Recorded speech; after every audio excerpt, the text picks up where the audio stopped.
कारण की देवानं सगळं काही माणसाच्या हातात दिलं, 3 गोष्टी माणसाच्या हातात दिल्या नाहीत. पहिली गोष्ट कुणाच्या घरी जन्म घ्यायचा आहे, दुसरी गोष्ट कधी मरायचा आहे, आणि तिसरी गोष्ट निसर्ग. हा जर निसर्ग माणसाच्या एवढं मोटरीचं बटन दाबले आणि तवा दाबलं असतं त्याच टायमाला बंद केलं असतं, जसं बोरची मोटर मोबाईल वरून चालून बंद करायला की नाही, तसं या निसर्गाची मोटर केली असते. ह्याच्या एवढा मोठा देव तुने झाला नसता. म्हणून देवाला माहिती होतं की माणूस लई पुढे जाणार आहे, म्हणून माणसानं आधीच खटका ठेवलाय. कारण की तुझं मरणही तुझ्या हातात नाही, जन्म सुद्धा हातात नाही. फक्त ज्या दिवशी जन्माला आलात की नाही त्या दिवसापासून मरेपर्यंत फक्त आणि फक्त तुम्ही कसं चालायचं एवढं मात्र आपल्या हातात आहे, बरं का. पण ते स्वतःची असणारी माणसावर, कारण की ह्या माणसाला नेमकं आपण जगावं कसं हेच अजून कळालं नाही. आणि याला जर एवढं जर खरं कळालं असतं तर माणूस एवढा मातीत कधीच राहिला नसता. मरायच्या टाइमाला ज्या वेळेस त्या खाटावरती पडतो त्या वेळेला माणसाला समजून येतं की माझ्या आयुष्यात मी हे केलं पाहिजे होतं, पण तेव्हा कळून काही उपयोग होत नाही. अनेक गोष्टी आपल्या इथं चुकल्या, पण एखादा व्यक्ती अशी एवढे हुशार असतात की आयुष्यात जे पाहिजे की नाही ते सातत्यानं मिळवूनच मरण पावतात. आणि त्याच्या एवढा मोठा असणारा अधिकारी दुसरा कोणीच नाही. कारण की जे पाहिजे ते जर करायचं ठरवलं, छत्रपती शिवाजी महाराजांच्या असणाऱ्या ज्या वेळेला त्यांच्या जिजाऊ साहेबांनी एकच ठरवलं होतं की आपल्या लेकराला स्वराज्य निर्माण करायला लावायचंय. ज्या वेळेला असणारा शहाजी राजे असणारे नव्हते त्या वेळेला स्वतः राज्यकारभार चालवत असताना नेमकं असणारा लहान लेकरू असणारा दासीच्या जवळ सोडलं आणि त्या असणाऱ्या राजकारभार पाहण्यासाठी असणाऱ्या गेल्या. लेकरू रडायला लागलं, लेकरू रडायला लागलं. आता लेकरू शांत बसत नाही, माईला वेळ लागतोय. लेकरू एकदा रडायला चालू केलं की माई शिवाय शांत बसत नाही. किती हजाराची नोट हातात द्या, किती असणारा कुठली गोष्ट पुढे टाका, पण माय जर पाहिजे असेल तर कुठल्याच गोष्टीला लेकरू बोलत नाही. दासीनं विचार केला, कसलं का असं मी बी मायच आहे, माझं बी लेकरू लहानच आहे, आणि त्याचप्रमाणे ह्या बी लेकराच्या असणारे याला दुधासाठीच रडतय. त्याच्या मायचं दूध पिलं काय आणि माझं दूध पिलं काय, काय होतंय. फक्त असणारी ज्या वेळेला दासीनं आपल्या पदराच्या खाली छत्रपती शिवाजी महाराजांना धरलं, जिजाऊ आईसाहेबांच्या डोळ्याला दिसल्याबरोबर तोंडात गेलेलं दूध छत्रपती शिवाजी महाराजांच्या तोंडातलं बाहेर काढलं होतं. ती माय होती, माय. कारण की कुणाचं दूध पितोय, कुणाच्या घरी जेवतोय, कुणाच्या घरला जातोय याच्यावरून सुद्धा माणसाची लायकी ठरते. कारण की आपला दोस्त कसा आहे, मित्र कसा आहे, आपण राहतोय कुठं, कुणाच्या घरी जेवण करत असताना सुद्धा 10 वेळेस विचार करून जेवण करायचं. कारण की त्या घरातल्या कमवत्याची कृती कशी आहे याच्यावरून आपली बुद्धी बदलत असते, बरं काय. आणि त्याच्यासाठीच असणारा साधू संत सुद्धा म्हणतात, बाबा कुणाच्यानंही पाया रचना होत नाही आणि कुणाच्यानंही मोठे कार्य करता येत नाही. त्याच्यासाठी काही कार्य ठरण्यासाठी, होण्यासाठी ती कृपाच असावी लागते. आणि हा वारकरी संप्रदाय ठाम याचा पाया रचण्यासाठी याच्यावरती या संतांची कृपा झाली, म्हणूनच असणारी ही इमारत वारकरी संप्रदायाची फळाला आली. मग नेमकं या वारकरी संप्रदायाची सुरुवात कुठून झाली ते सांगा. त्यावेळेला महाराज म्हणतात, संप्रदायाला असणाऱ्या याला पाठिंबाच एका गोष्टीचा आहे, याच्यावरती झालेलीच कृपा एक आहे. कोणती? तर अभंगाच्या पहिल्या चरणात सांगतात, संत कृपा झाली, संत कृपा झाली, संत कृपा झाली.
पूर्वजांची कृपा झाल्याशिवाय इमारत फळाला येत नाही. ते कुठलाही असू द्या.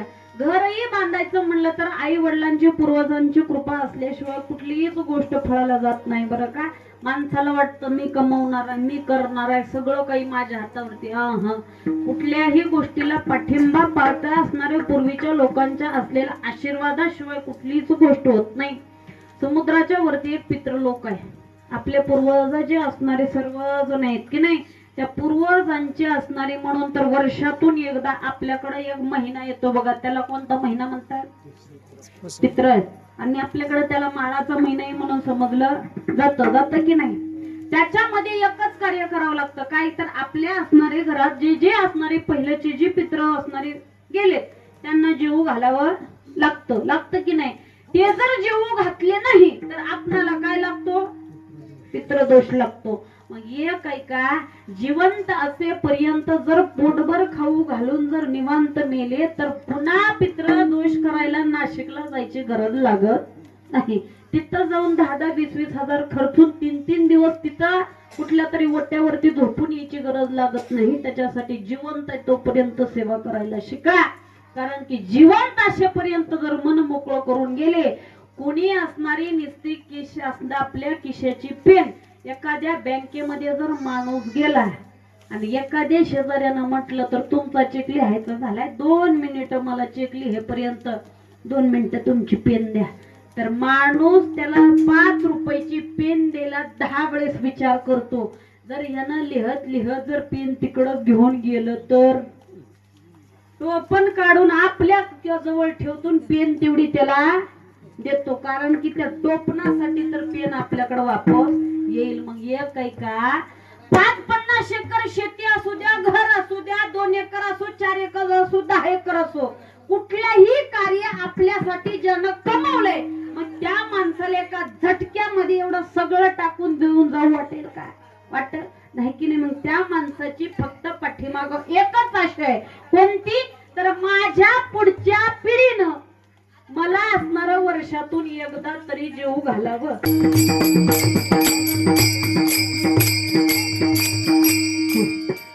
कुठंही काही चालतंय पण ह्या संप्रदायात काही चालत नाही. कारण की याच्या एवढ्या मर्यादा आहेत महाराज.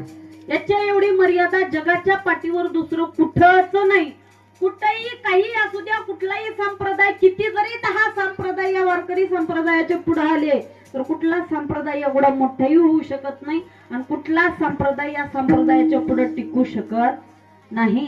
कारण की आता अजून फक्त आणि फक्त 18 तारखेपासून जी वारी सुरुवात होणार आहे त्या वारीसाठी कुठल्या तर गावातल्या कुठल्या तर भजनी मंडळाला कुण्या तर व्यक्तीला निमंत्रण पाठवावं लागतं का या वारीला म्हणून म्हणावं लागतं का? कधीच म्हणावं लागत नाही. पण लोक जायची राहतात का? कधीच राहत नाहीत महाराज. त्याच्यासाठी याच्या एवढा मोठा सोहळा जगाच्या पाठीवर दुसरं कुठंच होत नाही. म्हणून ह्या संप्रदायाची इतकी मोठी ताकद आहे महाराज. आणि त्याच्यासाठीच महाराज म्हणतात एवढं सगळं काही एक नाही, त्या आमच्या असणाऱ्या पूर्वजांच्या आमच्या साधू संतांच्या आशीर्वादाने. मग जसं संप्रदायाची सुरुवात जशी संतांच्या आशीर्वादाने, तसं आपल्या वास्तूची सुरुवात आपल्या पाठीमागच्या पितरांच्या आशीर्वादाने. बरं का? मग त्याचप्रमाणे महाराज बरोबर आहे. मागचे असणारे आपले जे पूर्वज आहे यांच्या आशीर्वादानं, कृपाशीर्वादानं, आमच्या कष्टानं सुरुवात झाली तर झाली. आम्ही बसणारं घरही बांधलं, सगळं काही पूर्ण झाले, फरशी झाली, कलर झाला, सगळं काही झालं, फर्निचर झालं, पूर्ण पीयूपी झाली, सगळं काही झालं. मग घर आमचं आहे, राहणार आम्ही आहोत. मग तुम्ही म्हणताय की असणारं कीर्तन ठेवा, भजन ठेवा, बामणं बोलवा, असणारी वास्तुशांती करा, होम करा, हवन करा, ही करायची गरज आहे का? प्रत्येकाच्या मनात पडणारा हा प्रश्न आहे. एवढं तर घराला घालून आधीच दमलो आणि पुन्हा हे 1-2 लाखाचा खर्च करायचा. मग ही करणं गेल्यावर जमत नाही का? माईक सांगू का? घराची कुठली फरशी राहिली राहू द्या, कलर राहिला असू द्या, पीयूपी राहिली असू द्या, पण वास्तू शांती केल्याशिवाय कधीच कुठल्याच नवीन घरात जायचं नाही. ते कोणतंही असू द्या. तुम्ही म्हणाल का बरं करायचं ते सांगते ऐका. आणि एवढं सांगाय मला तिथून इथवर बोलवलंय, दुसरं कशासाठी नाही. तिथून इथपर्यंत येण्याचं माझं एवढं एकच कारण आहे. कारण की लई कार्यक्रम मला ह्याच्यात राहत्यात. कोण गेलेला वास्तुशांती ये. कारण की आता इथून आणि एवढे दिवस सगळं दुपारी भागवत कथा, सकाळी काल्याची कीर्तन आणि रात्री सप्त्यातली कीर्तन. माणसानं कुठल्या जर गोष्टीमध्ये कुण्या जर क्षेत्रात गेला तर त्याचा बादशाच होऊन बाहेर निघावं. नाहीतर उगा आमन धक्क्या उगा बिना कामाचा हलकं फुलकं राहिलं की इकडून झपाटा दिलं की तिकडे जात, तिकडून दिलं की इकडं येत. त्याच्यासाठी राहायचं तर पक्कच राहायचं, नाही तर राहायचं आहा. ते कुणी बी येऊ द्या, कुणी असू द्या, काही विचारू द्या, आपला पण त्या ऐकणाऱ्याला पटल्याशिवाय राहत नाही. वास्तुशांती करायची काय, ह्याच्यामध्ये दोन प्रकार आहेत. एक प्रकार शास्त्रानुसार आहे आणि एक प्रकार म्हणजे असणारा कारणबद्ध पुढच्या पिढीच्या नुसार आहे. वास्तू नावाचा एक राक्षस होता. वास्तू नावाचा राक्षस, त्या राक्षसानं असणारा स्वर्ग लोकांमध्ये एवढा उफांत्य मातवला की स्वर्ग लोकांमध्ये राहणाऱ्या देवदेवतांना सुळू पळू करून सोडलं. इंद्रदेवाना विचार केला आता इथं बसून उपयोग नाही, कारण की आपला हा असणारा काही चालू देत नाही. डायरेक्ट ब्रह्मदेवाकडे गेला. ब्रह्मदेवाकडे सांगायला लागलं, देवा त्या राक्षसानं माझी गादी हिरावून घेतली, आता मी काय करू. त्यावेळेला ब्रह्मदेव म्हणायला सांगितले, एक ऐक इंद्रा, त्या वास्तू नावाच्या राक्षसानं माझ्या नावाचीच तपश्चर्या केली आणि मी दिलेलं त्याला वर आहे काय की तू जे म्हणशील ते होईल. त्याच्यासाठी मी त्याला काही करू शकत नाही. मग आता आम्ही कुठं जायचं, राहायचं कुठं. ब्रह्मदेव म्हणले, तुला जायचंय की नाही मग वैकुंठात जा. इंद्रानं सगळे देवदेवता आपल्या सोबत घेतले गेला नेट वैकुंठात. वैकुंठात गेला आणि सांगायला सुरुवात केलं, देवाची आराधना केली, सगळं काही देवाला विनवणी करायला लागला. सगळ्यांनी देवाचं स्तोत्र हातामध्ये असणारे हात सगळ्यांनी असणारे जोडले, नामस्मरण करायला लागले. ज्या वेळेला नामस्मरण सुरुवात होतं त्यावेळेला अखिल कोटी ब्रह्मांड नायक प्रकट झाले. आणि प्रकट झाल्याबरोबर असणारा इंद्रदेव बोलायला लागला, देवा आम्ही सगळेजण तुमच्या ठिकाणी येण्याचं एकच कारण आहे, ते म्हणजे वास्तू नावाच्या राक्षसानं एवढा आम्हाला असणारा त्रास सोडले की काय करावं कळत नाही. त्यावेळेला असणाऱ्या देवानं सांगितलं, तुम्ही एक काम करा, तुम्ही जा वापस, मी असणारा त्याच्यासोबत युद्ध करण्यासाठी येतो. ज्या वेळेला देवानं सांगितलं त्यावेळेला असणारा वास्तू नावाच्या राक्षसाचं आणि विष्णू परमात्म्याचं दोघांचं युद्ध सुरुवात झालं. युद्ध भरपूर चाललं. युद्ध झाल्याच्या नंतर शेवटी असणारा वास्तू नावाचा राक्षस जमिनीवरती पडला आणि त्याच्या छातीवरती असणारा देवाचा पाय बसला. पाय ज्या वेळेला पाय छातीवरती दिला त्यावेळेला वास्तू नावाचा राक्षस हात जोडायला लागला आणि देवाला म्हणतो, देवा एक ऐका, कसंही आता तुम्ही मला मारणार आहे, मला माहिती आहे मी मरणार आहे, एवढी गोष्ट मला पक्की माहिती आहे, पण एक ऐका, मी मरत असताना आता जर मी मेलो तर पुन्हा मला कुणीच विचारणार नाही, कुणी सुद्धा मला आठवणीत ठेवणार नाही, माझं नाव कुठं जगाच्या पाठीवर राहणार नाही. मला एक असं काहीतरी वचन द्या, कुठला तरी एक असणारी की माझ्याकडून कुठली तरी एक अशी जागा द्या की मला असणार बोलल्याशिवाय, माझी शांती केल्याशिवाय कुणीच असणार शांत राहणार नाही. त्यावेळेला नारायणानं असणार वर दिला वास्तूला, एक ऐक वास्तू, ज्या ज्या ठिकाणी नवीन वास्तू बांधली जाईल त्या त्या ठिकाणी तू असशील. त्या घरात राहणाऱ्या मालकानं जोपर्यंत तुझी शांती करणार नाही तोपर्यंत त्या घरात राहणाऱ्या मालकाला शांती लाभणार नाही. तेव्हापासून वास्तूची शांती केल्याशिवाय वास्तूमध्ये राहणारा मालक कधी समाधान राहू शकत नाही. म्हणून याच्यासाठी वास्तू शांती केली जाते. हे असणार पौराणिक. आता शास्त्र शुद्ध पुढच्या पिढीचं जर असणार सुशिक्षित लोकांचं जर उदाहरण म्हटलं तर ऐका, आता घरात असणारे आपल्याकडं माणूस मेल्याच्या नंतर त्याच्यातले लागल तेवढीच एवढी एवढी एवढी हाडं कशाला काढून घेतात, कुठने सोडा चंद्रभागेला, संगमला है की घेतात, आणि बाकीचे काय करतात भरून कुठं टाकतात, नदीत टाकतात की नाही.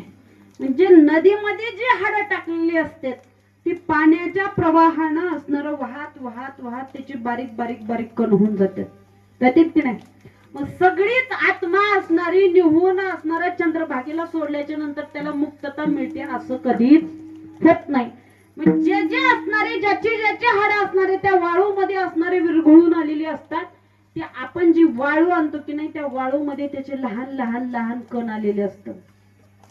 मग त्या असणाऱ्या रूपानं वाईट विचार वाईट विकार असणारे त्या वाळूच्या रूपानं आपल्या घरी येतात आणि तेच आपल्या वास्तूच्या बांधकामाला लागतात. मग ते आपल्या घरामध्ये वाईट विचार संचार होतो.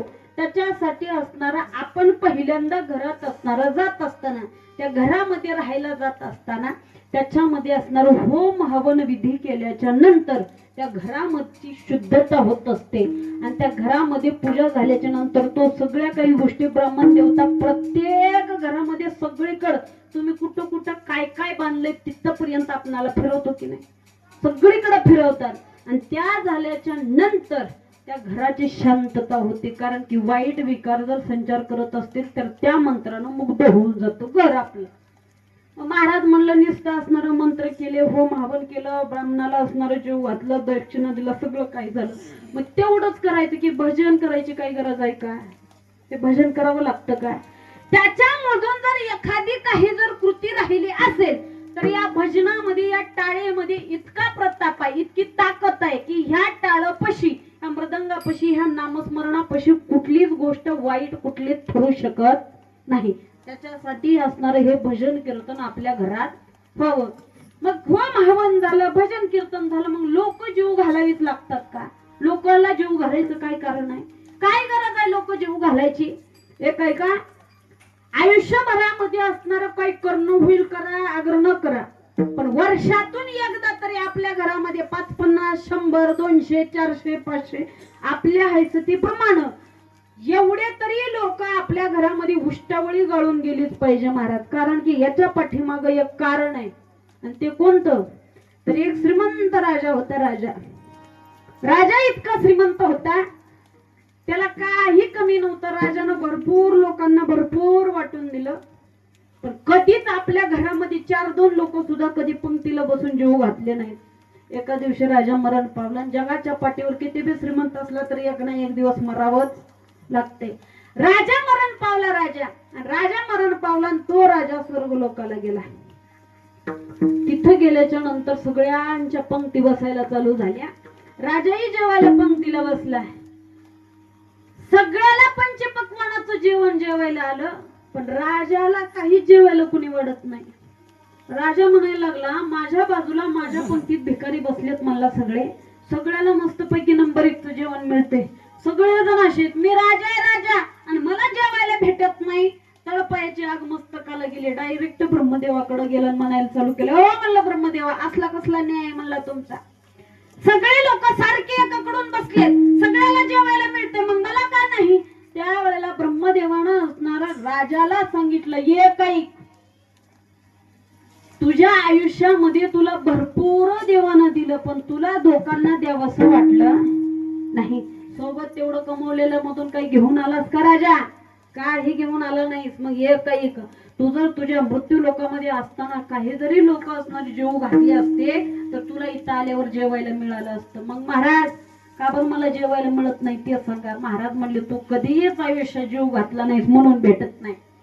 माझं पोट भागायला मी काय खाऊ म्हणलं? आता इथं बसून तिथं राहायचंय की नाही? मग पोट तर भागावं लागेल आणि पोट भरण्यासाठी माणसाला काही ना काही खावं लागेल. मग काय जेवू ते सांगा.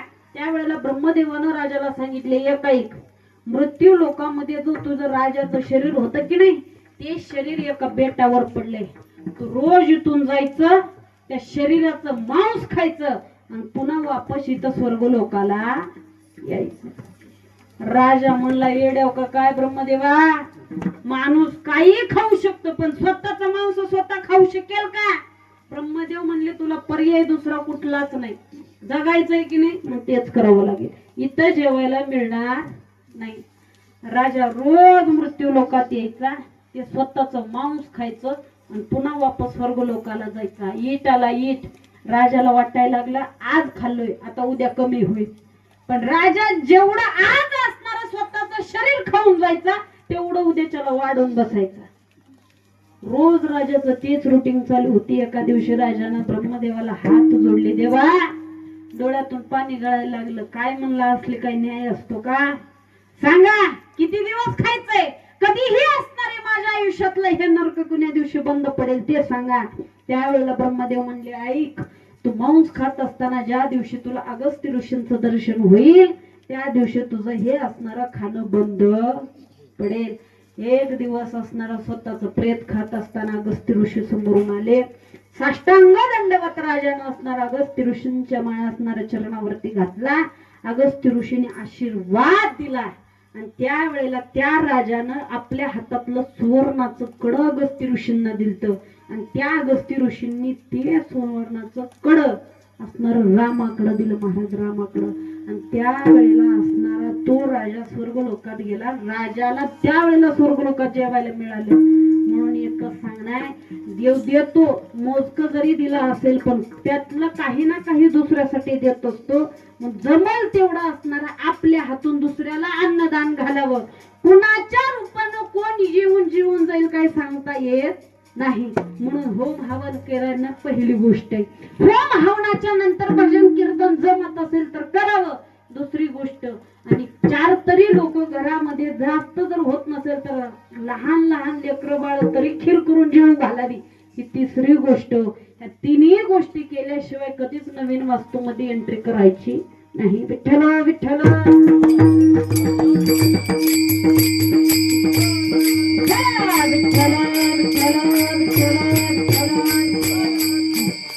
याच्यासाठी वास्तू शांती करायची बरं. कारण की कुठल्या बी गोष्टीला आमाप लावलंय लई आहे, एवढंच नाही. कुठेही असू द्या, माणूस मरू द्या, माणूस मेल्यावर बी ढिगारा खर्च आहे. खर्च तर आहेच आहे पण त्याला सुद्धा विधी आहे. वास्तू केली की नाही वास्तूला सुद्धा असणार आहे, त्याचं सुद्धा शास्त्र शुद्ध विधी आहे. लोक म्हणतात आमच्या घरात लई किरकिऱ्या होलाल्या, रोज उठून हे ना त्याची केस त्यानं त्याची केस धरलाले. अरे बाबा, नीट घरातच निस्त असणारे नीट नाही, मग त्याच्यासाठी असणारे हे झाल्याशिवाय राहणार नाही. कुठलीही गोष्ट जगायची एक काही का. लोक म्हणतात ते श्रीमंत आहे की नाही, तेवढा मोठा माणूस आहे की नाही, त्याच्या घरामध्ये कुठलं नाही. 4-4 पोरं एका जागी राहतात, 4-4 दुकानं असून धंदे नीट करतात. कुणाचं भांडण होईना, तण होईना, लोक ते देवाला भजतात. आम्हाला नुसतं सप्त्याला 4-2 हजार पट्टी द्यायची म्हणले तर 10 बाऱ्या होय ग, कस करू विचारतात का नाही? ऐका बरं, सांगा बरं. मग तिनं हळूच मधून म्हणते, यंदा सोयाबीन लई झाली नाही, त्याच्यात बी 4,000 भाव आहे, पुढच्या वर्षी लई देऊ, एवढा वरीच राहू द्या. हाय की नाही? हिनं तर शेंडाच काढणार. हिनं शेंडा काढली की बिचाराला काही केशातून पैसे काढायला भाग नाही. जाईना तर जवळ तर देतो, कुठली टेन्शन नाही. मग बाहेरचे म्हणतात ह्याच्या हातात नाही, जेवढं लिहतंय तेवढं लिहू द्या, जाऊ द्या. सप्त्याचे कार्यकर्ते नीट घरला सुटतात. त्याच्यासाठी सांगणार, ₹1,00,000 जर दिलं असेल तर 10,000 तरी त्याच्या असणाऱ्या खर्चासाठी काढले पाहिजे महाराज. आणि एवढं तरी कार्य जर केलं की नाही, तेवढ्या गोष्टीला असणारा माणूस परिपूर्ण आहे. कारण की कुठलीही गोष्ट असू द्या, एकट्यासाठी कधी देव देत नाही, पण दुसऱ्यासाठी करावं वाटणारा माणूस कितीतरी पटीनं मोठा असतो. कुणालाच वाटत नाही, किती असू द्या आणि ती कुणीही असू द्या. अरे जल्दी सख्या भावाला द्यायचं म्हणलं तर माणूस 10 वेळेस विचार करतो, 10 वेळेस. पण काही लोक एवढे मोठ्या मनाचे असतात की आपलं देवानं चांगलं केलंय की नाही, आपल्या बरोबर आपल्या भावाचं बी चांगलं व्हावं याच्यासाठी असणारी नीतिमत्ता चांगली, त्या माईची गोस चांगली असावी लागते महाराज. दुधाचा प्रताप आहे, जगाच्या पाठीवर दुसरं काही नाही. एका ठिकाणी असणारा सगळे काही असणारा जर भावाला देव वाटत असेल आणि बायको जर आड येत असेल तर ते बी लय अवघड आहे. कुणाच्या भावाला बक्कळ करावं वाटते पण बायको करू देत नाही. पण एकाची अर्धांगिनी एवढी चांगली असते महाराज की स्वतःचा नवरा जर करत नसेल तर मी आहे तुमच्या पाठीमाग, करा. आपल्या देवानं चांगलं केलंय की नाही, मग दुसऱ्याला करायला का जातंय? एवढी ताकद माणसं पाहिजे असू द्यावी लागते. कारण की तो देव बघणारा वरचा एवढा असणारा आनंदित आणि एवढा मोठा असणारा खोडेला आहे, जोपर्यंत घेत नाही तोपर्यंत देव देवा देशे ऐसा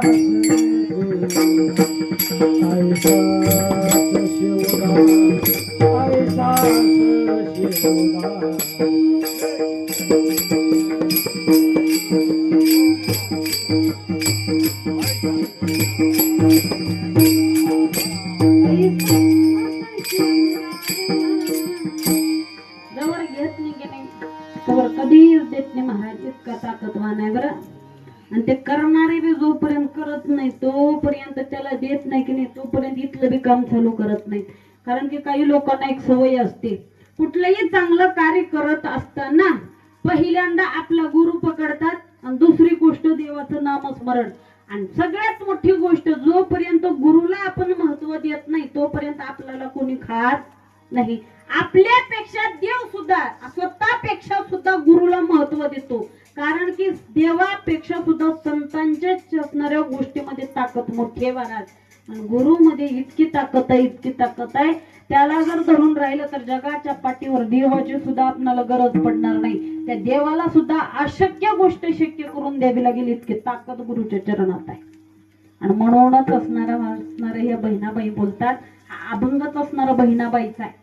ह्या बहिणाबाईंनी वारकरी संप्रदायाची रचलेल्या सर्वस्व या गोष्टी ज्यानं जे जे कार्य केले त्याच्यावरती असणारे अवलंबून लावलेल्या ह्या गोष्टी आहेत.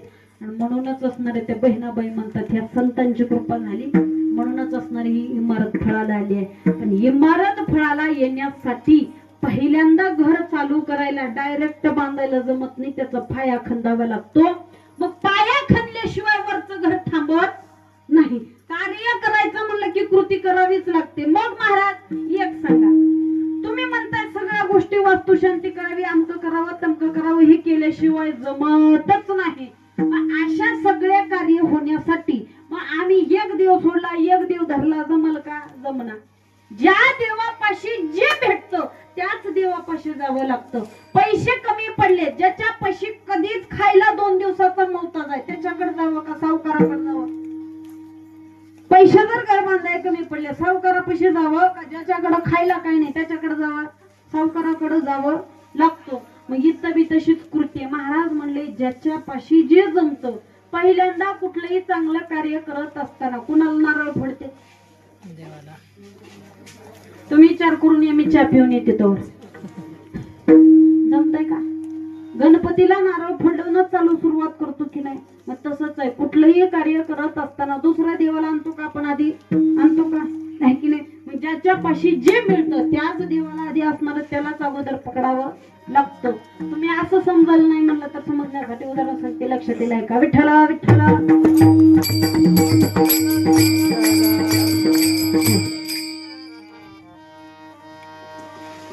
एका गावात एकाचं 35 वर्ष वय झालं, लगीनच होईना गेलं. तुमच्या इकडे आहेत का अशी? हा, आमच्या गावात तर 15 आहेत. रोज म्हणलेलं येतो कीर्तनाला, चाललं का सपाटाच होता महाग. ताई कीर्तनाला चाललो की नाही, एवढं हिंडला लाव रोज. एका गावात तर एक कधी तर पोरगी बघा. मग आम्ही पोरीच बघायला जातो का? हा, कीर्तनाच्या आधी 5-10 मिनिट आमचा टाइम, कीर्तन झालं की 5 मिनिट नारळ घेऊ जिकडून नीट सुटली. 35 वर्ष वय झालं, लगन जमना मारुतीच्या वट्यावर बसलता. एका दिवशी त्याच्या बाजूला एक बाबा येऊन बसले. बाबा म्हणले, पोरा किती लेकर बाळ? पोरग रडायला चालू केलं की, बाबा अजून लग्नाचा पत्ता नाही म्हणला, लेकर बाळ म्हणताय. बाबा म्हणले, अरे दिसायला तर अर्ध्या वयचा दिसला की. बाबा म्हणले असणार. त्यांना म्हणलं, बाबा अर्ध्या वय का? अजून 5 वर्ष जर निघून गेले तर पुन्हा कुठलाच बाप मला पोरगी द्यायचा, उगाच झोळी अडकावून हिंडावं लागल म्हणला. बाबा म्हणले, काय दोष आहे नेमकं? झालंय तरी काय? काय आहे कळत नाही म्हणला. कुठल्याच पुरीचा बाप मला पोरगी द्यायला तयार नाही. बाबांनी म्हणलं, एक काम कर, तुझी घे म्हणले कुंडली घे. आपल्या शेजारच्या गावात असणारे एक ब्राह्मण बुवा आहेत, हुशार आहे, हुशार म्हातारा बामण आहे. मी नाही तिथले बामण पालते घातले बाबा, कुठलाच बामण असणारा सक्सेस येईना. नाही म्हणला, ते म्हातारा बामण आहे, जा. गेला की हा तिथपर्यंत गेला. गेल्याच्या नंतर असणार त्यांना सांगितलं. ब्राह्मण बुवाने पंचांग काढला, असणारे पानला पलटायला चालू केले. हिची कुंडली बघितले. सांग तुझं नाव काय? त्यानं नाव सांगितलं. बापाचं, आज्याचं, पंजाचं, खपर पंजाचं, सगळ्या कुळाचे नाव विचारून घेतले ब्राह्मण बुवाने. ब्राह्मण बुवा सांगायला चालू केले, बाबा तुझं लग्न न जमायचं कारण एक आहे, तुझ्या असणाऱ्या कुंडली दोष आहे. दोष कोणता? तर शनी दोष आहे म्हणला. जोपर्यंत शनीची शांतता होत नाही तोपर्यंत तुझं लग्न जमत नाही. मग काय करू म्हणला महाराज, मला तेच सांगा. काही करायचं नाही. शनीला जर असणारा थांबवायचा असेल, शनीचा दोष जर असणारा पूर्ण करायचा असेल, तर फक्त आणि फक्त एकच करावं लागतं, ते म्हणजे काय, तर मारुतीरायाची पूजा. कारण की एकाच व्यक्तीला वाचणारा हा शनी भेटतो, त्याचं नाव आहे मारुतीराय. कारण की ज्या वेळेला इंद्रजिताचा जन्म होत होता, त्या वेळेला असणारा रावणाला एक कार्य करायचं होतं. मी मेलो तर चालतंय, पण माझ्या मुलाला मरण येता कामा नाही. सगळे एका कडकून 12च्या 12 ग्रह एका कडकून उभा केले महाराज, आणि एका कडकून उभा टाकवले, त्याच्यामध्ये शनी होता. आणि भीतीच असणारी एका गोष्टीची होती, शनीची. रावणानं सगळ्यांना सांगितलं, एकाना सुद्धा इकडं सरकायचं नाही. पण इंद्रजिताचा जन्म होणे आणि शनीची दृष्टी पडणे संगत झालं. रावणानं असणारे आपले पाठीमागा, शनीच्या पाठीमागा आपले सैनिक लावले. शनी पुढे पळायला लागला, पाठीमागे रावणाचे सैनिक पळायला लागले. आणि त्याच टायमिंग मध्ये असणारे हे मारुतीराय असणार, तिथं ज्या वेळेला मारुतीरायांनी या शनीला गरगर फिरवलं आणि फेकून टाकलं होतं महाराज, ते येऊन एका असणारे पर्वतावरती पडले होते. आणि ज्या ठिकाणी पडले होते कित्येक दिवस असणारे त्यांना सुश्र नव्हती, तिथून ऋषीवर्य चाललेले होते. आणि त्या ऋषीवर्यांनी त्या शनीला घेऊन जाऊन तेलानं माखलं. त्यावेळेला असणारी याची असणारी त्यावेळेला स्थिती म्हणजे असणारी सुश आली होती. हे सांगायचं म्हणलं की घंटा निघून जातोय. त्याच्यासाठी आधी थेंब टपकुलाल्या, तुम्हाला थंडी वाजलेली, काकडू बसलाव काय का होईना तेवढंच दिसला. बांबूच्या इकडून काही जण आंघोळ घातली जाते बरं. कारण की त्या तेलानं त्या ऋषीवर यांनी त्याला शुद्धतेवर आणला होता. म्हणून असणारा हा शनी हनुमंतरायांना फक्त भेटतो. त्या महाराजांनी शनीचे असणारे हनुमंतरायांची पूजा करायला सांगितले. कसं करू म्हणला, काय करायचं नाही, 11 शनिवार कर. सकाळी पहाटे 4 वाजता उठायचं, स्नान संध्या उरकायची, ताट मांडून घ्यायचं, मंदिरात जायचं, मारुतीरायाला आंघोळ घालायची, 11 रुचकीच्या पानाची माळ घालायची, पूजा अर्चा करायची आणि घरी निघून यायचं. त्यानं पहिल्या शनिवारी उठला, 4 वाजता आंघोळ केली, ताट असणार घेतलं, मंदिरात गेला, मारुतीरायाला आंघोळ घातली, 11 रुचकीच्या पानाची माळ घातली, नैवेद्य दाखवला, 11 प्रदक्षिणा घातल्या आणि घरी आला. असं करत करत करत करत 1 2 3 4 असे 10 शनिवार निघून गेले आणि 11वा शनिवार उजाडला. 11वा शनिवार उजाडला, सगळी विधी झाली. मारुतीरायाला आंघोळ घातली, 11 रुचकीच्या पानाची माळ घातली, प्रदक्षिणा घातल्या, 10 प्रदक्षिणा झाल्या, 11वी प्रदक्षिणा झाली, नेऊन डोकं टेकवणार एवढ्यामध्ये मारुतीराय प्रकट झाले. मारुतीराय म्हणले, बाबा 11 शनिवार झालं बघतोय म्हणलं, एवढं निष्ठावंत भावनेनं तुम्ही करताल तसं इथं कोण बिना लग्नाचं तर दिसणं गेलंय काय का होईना. तसं करायला लावचल, पोरं फिर जर असले तर असं होईना. बरं होतं, पण शुद्ध अंतकरणामधला भाव असावा लागतो, दुसरं काही लागत नाही. गेला मारुतीराय प्रकट झाल्या बरोबर यानं बोललं, देवा बरं झालं म्हणलं आलो, 11 शनिवार झालं तुमची वाट बघला. तो मारुतीराय म्हणली, एवढं का असणार कडकडीत उपवास करायला, काय झालं म्हणलं तुला. काय नाही देवा, 35 वर्ष वय झालं म्हणलं माझं, 35 वर्ष वय होऊन सुद्धा अजून सुद्धा लग्न झालं नाही. मग मी काय करू. काय नाही म्हणला, एक बायको बघा लगीन लावून द्या. मारुतीराय म्हणली, हेंद्रिया येडायस का काय, 4 युग झाले अजून माझा जमायचा पत्ता नाही, तुझं कुठून जमव म्हणला. आता तुला कुठून हुडकून आणू, कलियुगातली बी 5000 वर्ष संपत आली, अजून मला जागणं गेले. सत्ययुग गेलो, त्रेतायुग गेलो, द्वापरयुग गेलो, कलियुगात एवढी आली, तुला कुठून हुडकून आणू. आणि आता तर एवढी तंगाई आली आहे, काय करावं कळणं गेलंय. बापाचं जर जाऊ दे, पुरीच्या माईलाच रुबाब वाढला जास्त. एखाद्यानं जर म्हणावं बस स्टँडला, दादा तुमच्या पुरीसाठी गावात एका पोरग हाय आणि चांगलाय पोरग, इंजिनियर आहे, 4-5 एकर शेत हाय, मस्त पैकी पोरग पुण्याला हाय. दादाला सांगितलं, दादा सगळं ऐकून घेतोय आणि सांगतोय, अण्णा घरी विचारून सांगतो. आला दादा घरी, होय ग अण्णा म्हणला, ते असं एका गावात पोरग आहे मन, इंजिनियर आहे मन, 50,000 पगार आहे मन. मग तिनं म्हणणार घर आहे का पुण्याला, ह्यानं म्हणला हाय. आणि मायबाप पुण्यालाच राहत्यात मग नग मायबाप गावाकडे असले तर जरा म्हणजे हिला जाऊन राहायला मिळतंय तिथं महिना महिना है की. आणि ही स्थिती सगळीकडे तेच झाली. मग पुन्हा अण्णा दुसऱ्या दिवशी पाया पडाय गेले की विचारणार कस झालं दादा, नाही पुढच्या वर्षी करा म्हणलेल्यात. विषय संपला की ही स्थिती प्रत्येकाच्या ठिकाणी आहे. आणि इथूनच प्रत्येक मायबाप आपल्या लेकराचं वाटोळ इथूनच चालू झालं. बरं तुम्ही म्हणाल का बरं, ह्याला नगर त्याला नगर त्याला नगर. ज्या वेळेला मुलीचं वय निघून चाललं त्यावेळेला कुणाच्या बी गळ्यात बांधून मोकळे व्हायला लागलो. कारण की लेकराच्या हाताचं वाटोळ स्वतःच्या हातानं. आणि ज्याचे कुठं कुठं मायबाप चांगलं करताय तिथं लेकर वाटोळ करून घेताय. सगळ्यात मोठी स्थितीची इथं बिघडायला सुरुवात झाली.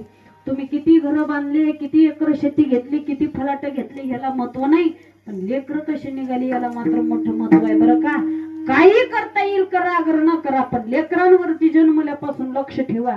आताच हे कलयुग आहे आणि हे कलयुग कुण्या कडाला निघल ह्याचे सांगता येत नाही.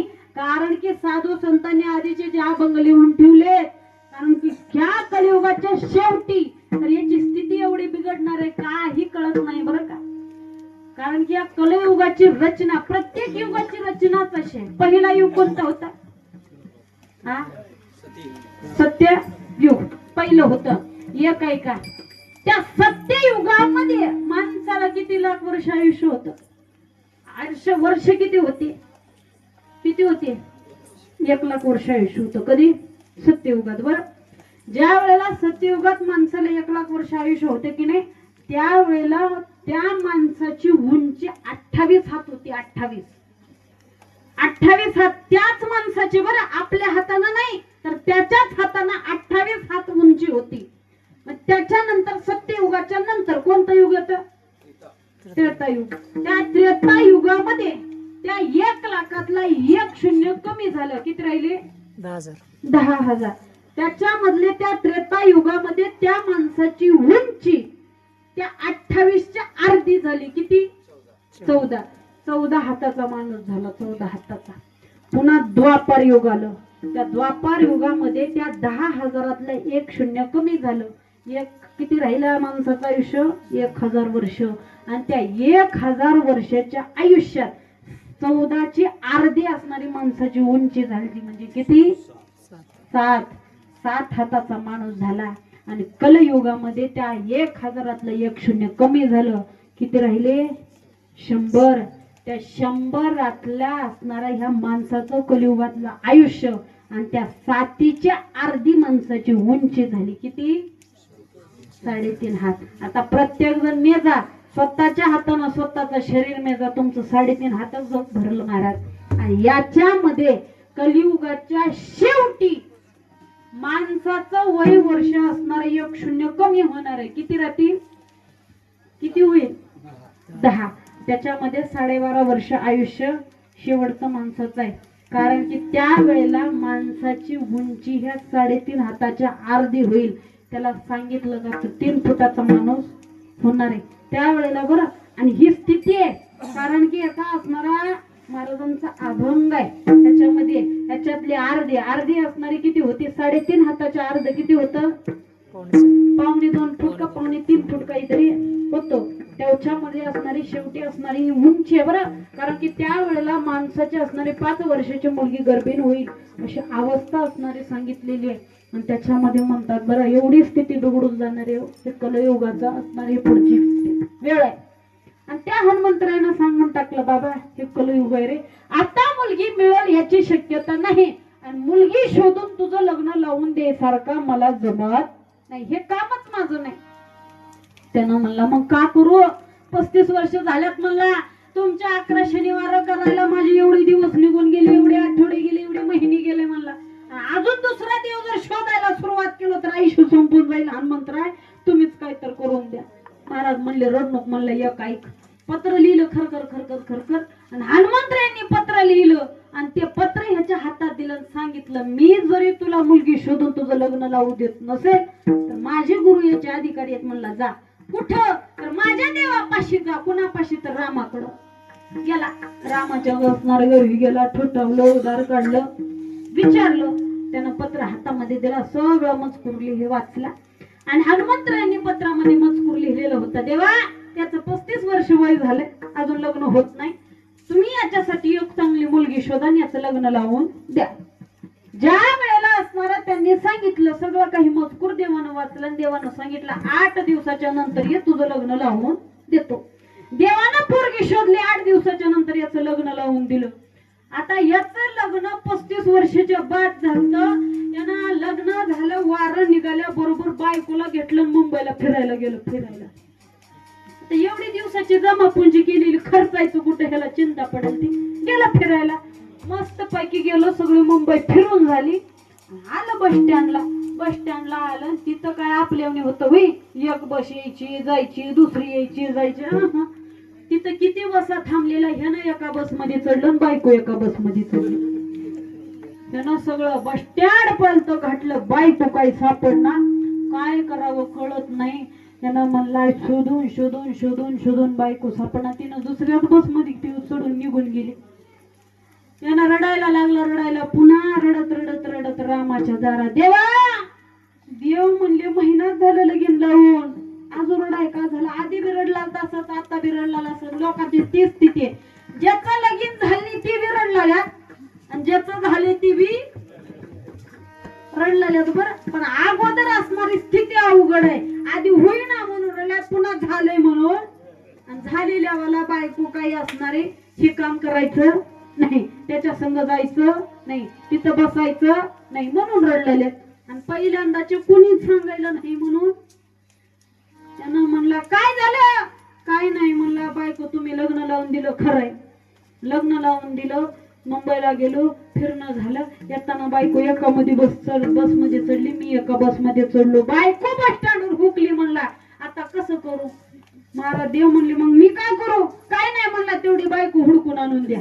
देव म्हणले एवढायस का काय, माझीच बायको मला सापडली नाही, तुझी कुठून आणून देऊ, मग कस करू. म्हणला काय नाही, मग हे काम मी करू शकत नाही, हनुमंतरायाकडं जा. त्याच्यासाठी एकच सांगणार महाराज, दृष्टांत संपला सिद्धांत ऐका बरं. जिथं जे कार्य जिथं करायचे तिथंच करावं लागतं. ज्या देवापाशी जे भेटतं, ज्या माणसापाशी जे भेटतं तिथंच जावं लागतं.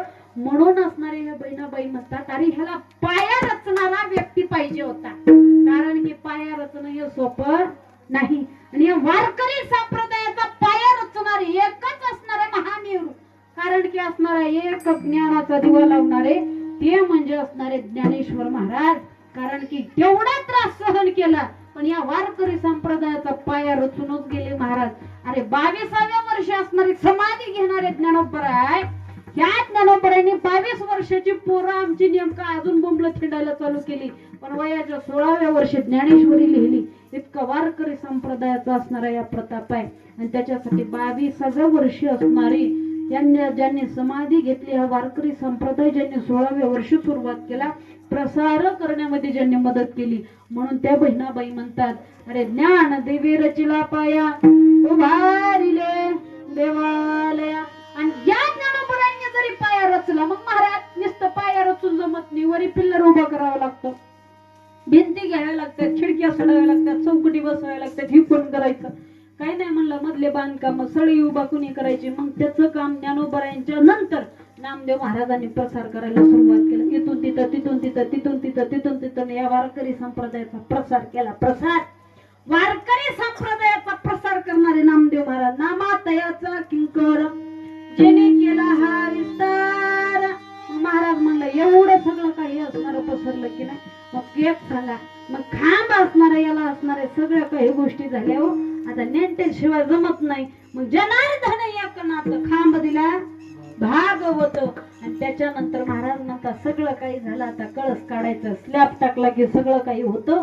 हे कोणी केलं तर महाराज म्हणतात ते तुकोबरायांशिवाय दुसरं कोणी करू शकत नव्हतं.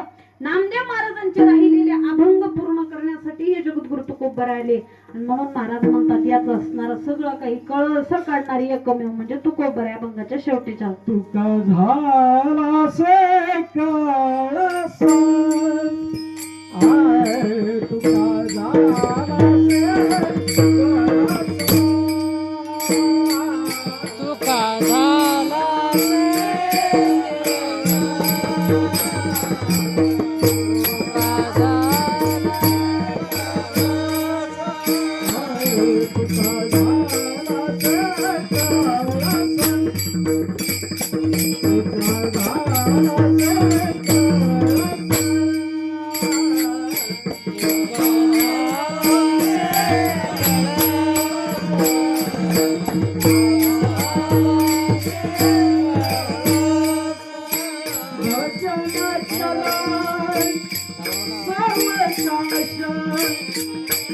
भजन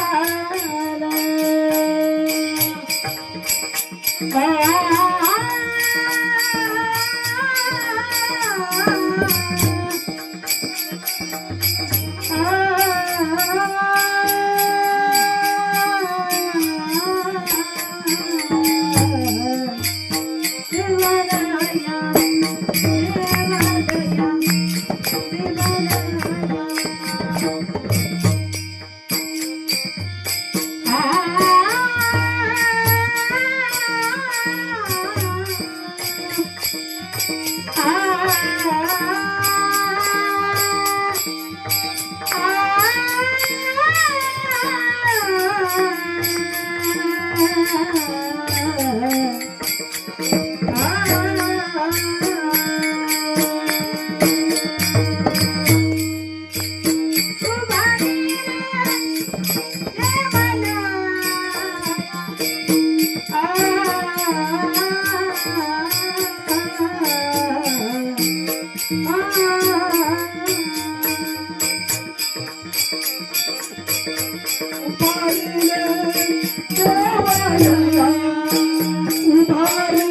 करा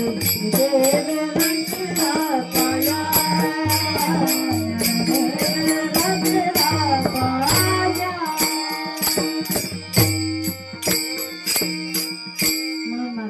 तुका झाला से कळस भजन करा सावकाश ज्ञान देव रचला पाया उभाय दिले देवालय. असा असणार हा वारकरी संप्रदाय. हा वारकरी संप्रदाय असणारा याच्या ज्ञान सुद्धा ज्ञानोबरायपर्यंत येण्यापर्यंत याच्या अगोदरचे सुद्धा भरपूर टिपले. पण ते कुठून सुरुवात कुठून होत? आदिनाथ उमा बीज प्रगटले मच्छिंद्र लागले सहज स्थिती त्याची प्रेम मुद्रा गोरक्षादी झाली. पूर्ण कृपा केली गहिणीनाथ गहिणी प्रसादी निवृत्ती दातार ज्ञानदेव सार जो जविले. आणि ह्या ज्ञानोबरायांनी पुन्हा आपल्याला सगळ्याला ज्ञानेश्वरीच्या रूपातून सगळ्यांना माहिती करून दिलं. तिथून सुरुवात होतं ना आपल्या सगळ्यापर्यंत संपतं. हे फक्त ह्याला कळायला सुद्धा असणार, फक्त जागी राहावं लागतं, झोपून कळत नाही. कारण की पार्वती आई साहेब हेच काम केल्या. देव सांगायला सुरुवात केली आणि त्याने झोपी गेल्या. आणि त्यांनी झोपी गेल्या म्हणून असणार ते मच्छिंद्रनाथ म्हणजे विष्णूनी माशाच्या रूपात येऊन ऐकलं.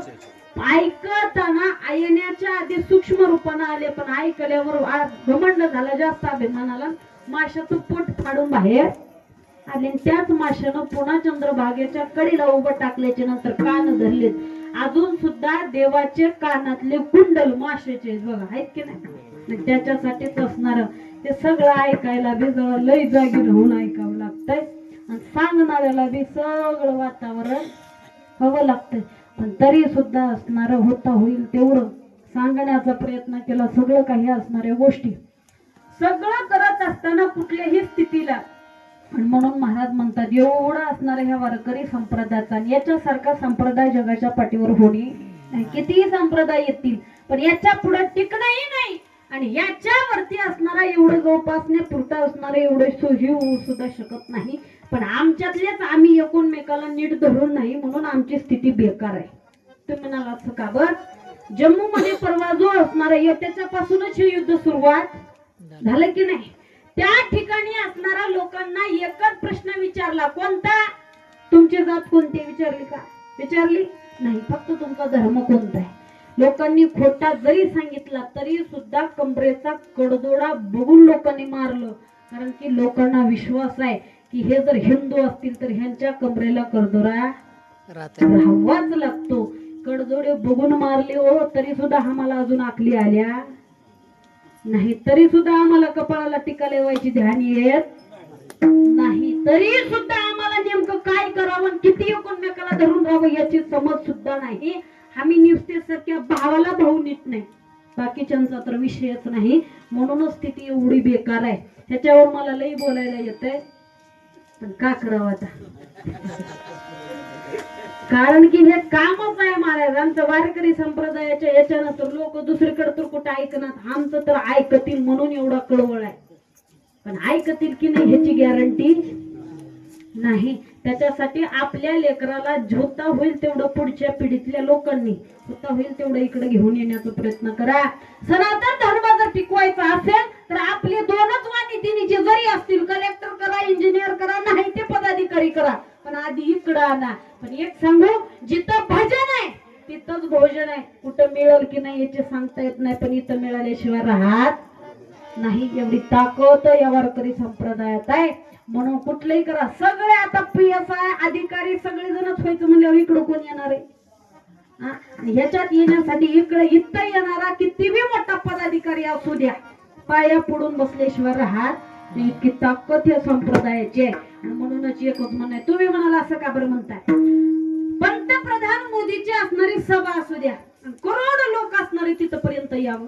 ती सभा संपल्याच्या नंतर सभेला बसलेली लोक आधी गाडी बघतात का पाया पडायला जातात?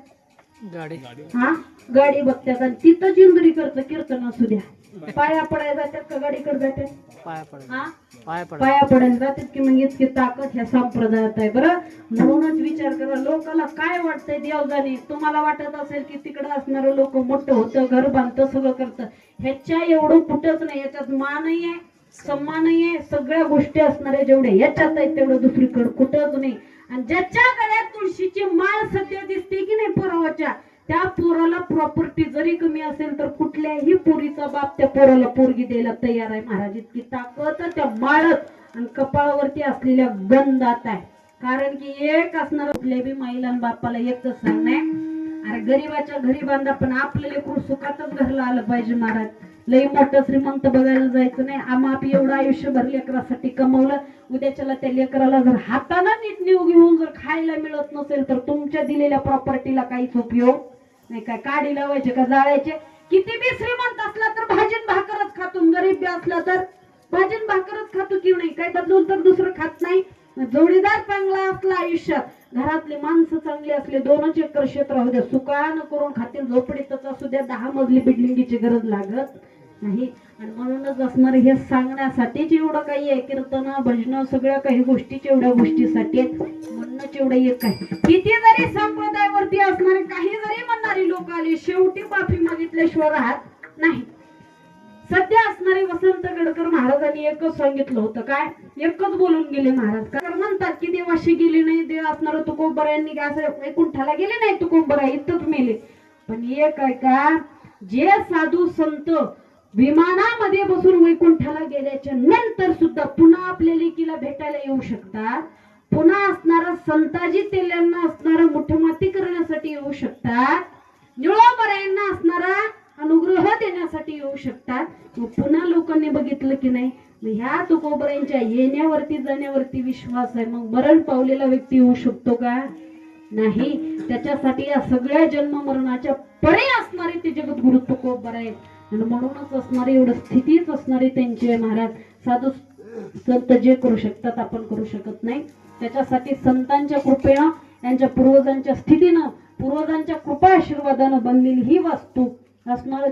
संगम बिरादार म्हणल्यावर आमची भावकी दिसलेल्या,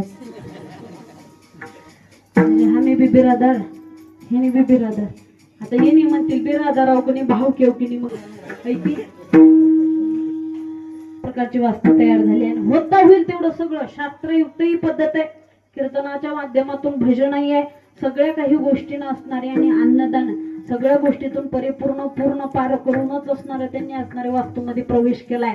त्याच्यासाठी असणारे त्या पांडुरंगाच्या चरणावरती कृपा आशीर्वाद, वास्तूमध्ये राहणाऱ्या सगळ्यांना असणारी शांततेप्रमाणे असणारं आयुष्य निघून जावं एवढीच पांडुरंगाच्या चरणावरती कृपा आशीर्वाद करून साष्टांग दंडवत घालून माझ्या सेवेला असणारा पूर्णविराम. महाराज होता होईल तेवढं बोलण्याच्या बाजून एखादा शब्द कुठं गेला असेल, तुम्हाला पटला नसेल, तुमच्या हृदयाला रुतला असेल, आबाला बुद्धीचा दोष समजून माझा मला परत करा. संगमची भजनी मंडळी इथं जमलेली आहेत. त्याचप्रमाणे आजावरती असणारे लेखी प्रमाणे प्रेम करणारे आमचे भागवत बाबा इथं उपस्थित आहेत. ते स्वतः एक हरिभक्तीपर्यंत कीर्तनकार आहेत. त्यांचं एवढं ज्ञान आम्हाला जगाच्या पाय कुठलंच नाही महाराज. त्यांच्या पायाची बरोबरी सुद्धा आम्ही करू शकत नाही. एवढं असणारं ज्ञान असून सुद्धा शिलेला उभं टाकल्यात. आणि एवढी स्थिती मात्र एवढं एक माझं मोठं आहे बरं, नशिबा एवढं मोठं आहे. कितीही कीर्तनकार असणारा असू द्या, काही का होईना सगळ्याचा हात डोक्यावरती म्हणून मी एवढं चाललेलं काही का होईना, काही लागत नाही हो आयुष्यात. नेला काय फक्त एवढी तोंडातली ही जीभ चांगली असेल की नाही, सगळं जग आपल्या पाठीमागं राहतं. माणसाला दुसरं काही लागत नाही. तुम्ही किती श्रीमंतात किती गरीब आहेत लोक बघत नाहीत, पण तुमचं तोंड किती गोड आहे एवढं मात्र बघतात बरं. आणि हे जर गोड असेल अख्खं जग जिंकू शकतो, आणि हे जर कडू असेल तर सगळं जग विरोधात जातं. याच्यामध्येच असणारी एवढी ताकद आहे. त्याचप्रमाणे आमचे चोपदार काका आहेत, योकडल्या भागामध्ये कुठेही कीर्तनाला असू द्या ते असतात आणि सगळी सोय करतात महाराज, सगळी सोय. चोपदार म्हणून असणारी एवढं तंतोतंत सगळ्या गोष्टींना आम्ही गावात येण्याच्या अगोदर पासून ते आम्ही गावाच्या बाहेर पडेपर्यंत कुठलाही सप्ताह असो काही असो त्यांना सगळ्या गोष्टी आमच्या परिपूर्ण माहिती आहेत. तोपर्यंत असणारे ते पूर्ण गोष्टीच असणारं नियोजन लावून मनोभाव सेवा युट्यूब चॅनल आहे का हा सगळ्याकडे असणार. आता मोबाईल नाही ते माणूस राहिला नाही. त्याच्यासाठी स्वतःच्या मोबाईल वरती आता पुन्हा जर कधी जर कीर्तन बघा वाटलं तर त्या असणाऱ्या चॅनलला मनोभावी सेवा चॅनलला ओपन करायचं आणि त्याच्यावरती सबस्क्रायबर करूनच पुन्हा कीर्तन बघायचं. आधी बघायचं नाही. जसं मंदिरात चाललं की पहिल्यांदा कासवाच्या पाया पडून चौकटीच्या मध्ये जातात की नाही, सबस्क्राईब करायचं मग चॅनल उघडायचं. एक सबस्क्रायबर केल्यानं आपल्या एखाद्याचं जर चांगलं होत असेल की नाही, कधी बी मन मोकळं करायचं महाराज. कुठलाही असणारा व्हिडिओ जर बघत असेल मोबाईल वरती तर सबस्क्रायबर करून पुढे घ्यायला काही पैसे लागत, कसं बी बॅलन्स मारावंच लागतं की नाही. आता पहिल्याच्या काळात असं होतं, एक तर होता बॅलन्स संपल्यावर, आता ती बी नाही, लगेच बंद केलंय तिनं. लागना गेलंय कवरे क्षेत्राच्या बाहेर माणूसच नाही म्हणून सांगलेले. आता माणूस ते कुठं का राहिना, कीर्तनात का राहिना, कुठं का बसल्या राहिना, कवरे क्षेत्राच्या बाहेर. मग त्या कळणाऱ्यानं कुणीकडे ठरवायचं तेच काही समजत नाही. एवढी स्थिती बेकार झाली बरं का. म्हणूनच असणारा सुंदर अशा प्रकारची एवढी सिस्टीम असणारी त्यांनी केली. त्याचप्रमाणे पेटीवाले बाबा असतील, मृदंगावरती असणारे माझे मालकाचे महाराज बिरादार, देवाची काहीतरी कृपा असेल महाराज. दोघं बी ह्याच्यातलेच काय. आणि हे जोडीदार ह्याच्यातला असल्याशिवाय जमत नाही, कारण की ह्याच्यात एवढी हैराणी बी आहे आणि ह्याच्यात एवढं सुख बी आहे. आणि ह्याच्यात फिरण्यासाठी डोळे फोडावे लागतात, एवढंच काम आहे. आणि जागरण करणं म्हणजे कुणाला बी जमत नाही. दिवसभर बिन रात्र रात्र मागचे 2-4 महिने तर एवढं असणारी सीझन वय दुपारी कथा आणि संध्याकाळी कीर्तन करायचं म्हणजे सोपं नाही महाराज. त्याचप्रमाणे सिस्टीमवाले दादा नाकाच चरणावरती समर्पित करून सेवेला पूर्ण विठोबा रखुमाई.